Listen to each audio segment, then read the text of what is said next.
And Samuel died, and all the Israelites were gathered together and lamented him, and buried him in his house at Ramah. And David arose and went down to the wilderness of Paran.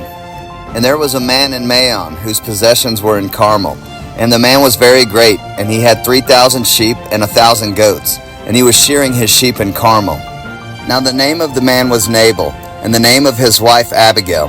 And she was a woman of good understanding and of a beautiful countenance. But the man was churlish and evil in his doings, and he was of the house of Caleb. And David heard in the wilderness that Nabal did shear his sheep. And David sent out 10 young men. And David said unto the young men, Get you up to Carmel, and go to Nabal, and greet him in my name. And thus shall ye say to him that liveth in prosperity, Peace be both to thee, and peace be to thine house, and peace be unto all that thou hast. And now I have heard that thou hast shearers. Now thy shepherds which were with us, we hurt them not, neither was there aught missing unto them, all the while they were in Carmel. Ask thy young men, and they will show thee. Wherefore, let the young men find favor in thine eyes, for we come in a good day.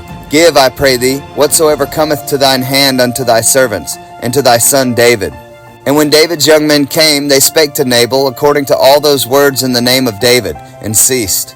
And Nabal answered David's servants and said, Who is David, and who is the son of Jesse? There be many servants nowadays that break away every man from his master.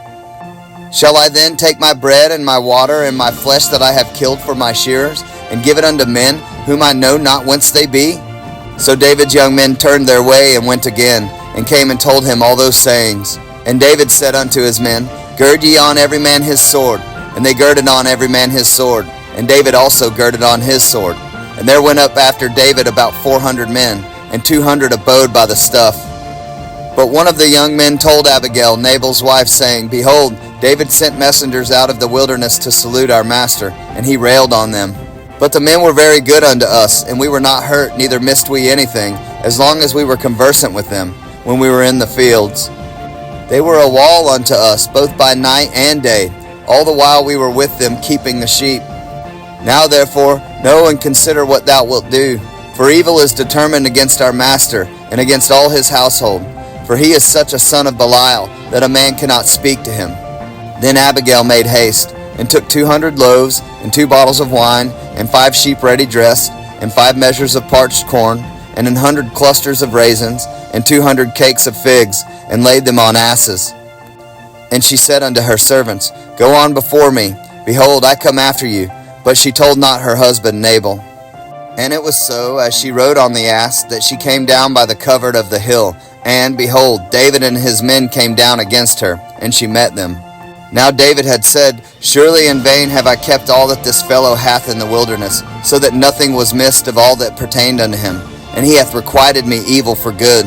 So, and more also, do God unto the enemies of David, if I leave of all that pertain to him by the morning light any that pisseth against the wall. And when Abigail saw David, she hasted and lighted off the ass, and fell before David on her face, and bowed herself to the ground, and fell at his feet, and said, Upon me, my lord, upon me let this iniquity be, and let thine handmaid, I pray thee, speak in thine audience, and hear the words of thine handmaid. Let not, my lord, I pray thee, regard this man of Belial, even Nabal. For as his name is, so is he. Nabal is his name, and folly is with him. But I, thine handmaid, saw not the young men of my lord, whom thou didst send.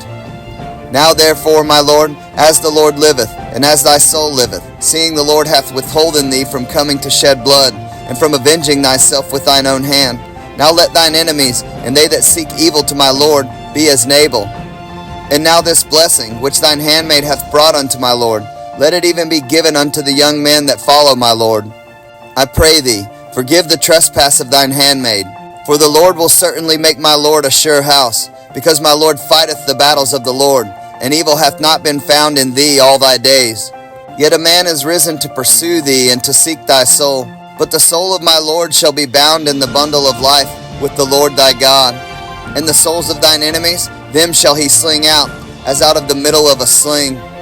And it shall come to pass, when the Lord shall have done to my Lord according to all the good that he hath spoken concerning thee, and shall have appointed thee ruler over Israel, that this shall be no grief unto thee, nor offense of heart unto my Lord, either that thou hast shed blood causeless, or that my Lord hath avenged himself. But when the Lord shall have dealt well with my Lord, then remember thine handmaid. And David said to Abigail, Blessed be the Lord God of Israel, which sent thee this day to meet me. And blessed be thy advice, and blessed be thou, which hast kept me this day from coming to shed blood, and from avenging myself with mine own hand. For in very deed, as the Lord God of Israel liveth, which hath kept me back from hurting thee, except thou hadst hasted and come to meet me, surely there had not been left unto Nabal by morning light any that pisseth against the wall. So David received of her hand that which she had brought him, and said unto her, Go up in peace to thine house. See, I have hearkened to thy voice, and have accepted thy person. And Abigail came to Nabal, and, behold, he held a feast in his house like the feast of a king. And Nabal's heart was merry within him, for he was very drunken. Wherefore she told him nothing, less or more, until the morning light. But it came to pass in the morning, when the wine was gone out of Nabal, and his wife had told him these things, that his heart died within him, and he became as a stone. And it came to pass about 10 days after, that the Lord smote Nabal, that he died. And when David heard that Nabal was dead, he said, Blessed be the Lord, that hath pleaded the cause of my reproach from the hand of Nabal, and hath kept his servant from evil. For the Lord hath returned the wickedness of Nabal upon his own head. And David sent and communed with Abigail, to take her to him to wife. And when the servants of David were come to Abigail to Carmel, they spake unto her, saying, David sent us unto thee, to take thee to him to wife. And she arose and bowed herself on her face to the earth, and said, Behold, let thine handmaid be a servant to wash the feet of the servants of my Lord. And Abigail hasted and arose and rode upon an ass, with 5 damsels of hers that went after her. And she went after the messengers of David, and became his wife. David also took Ahinoam of Jezreel, and they were also both of them his wives. But Saul had given Michal his daughter, David's wife, to Phalti, the son of Laish, which was of Gallim.